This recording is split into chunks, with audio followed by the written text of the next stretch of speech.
Comment vous l'analysez, cette défense d'Emmanuel Macron? D'abord, sa défense, elle n'est pas sur le fond. Il dit « j'ai rencontré des patrons et j'assume ». Il nous raconte pas. Oui, il dit en tant que ministre de l'économie, c'était mon rôle de favoriser l'emploi. Donc c'est un peu sur le fond quand même. Non, enfin pour moi non, parce que qui peut croire qu'un ministre de l'économie et des finances en France ne rencontre pas des patrons? Tout le monde sait qu'il rencontre des patrons. Là n'est pas le sujet. Mais il a rencontré des patrons et il a promu une politique contraire aux orientations du gouvernement auquel il appartenait.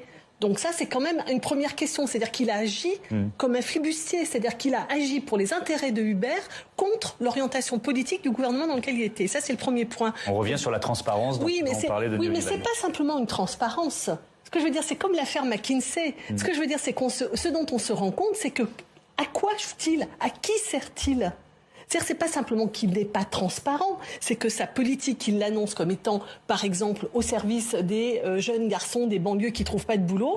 Mais est-ce que c'est de ça dont il est question véritablement? Est-ce que c'est ça le cœur de son logiciel, de sa préoccupation? Encore une fois, General Electric, McKinsey, Uber, ça commence à faire un peu système d'un monsieur qui met son pouvoir de ministre des Finances, puis de président de la République, au service de grandes entreprises. Et je relève que aujourd'hui, au Parlement européen, a été portée une loi pour avoir une présomption de salariat pour tous ces salariés, enfin tous ces employés, ces auto-entrepreneurs des plateformes. Qui est-ce qui s'y oppose?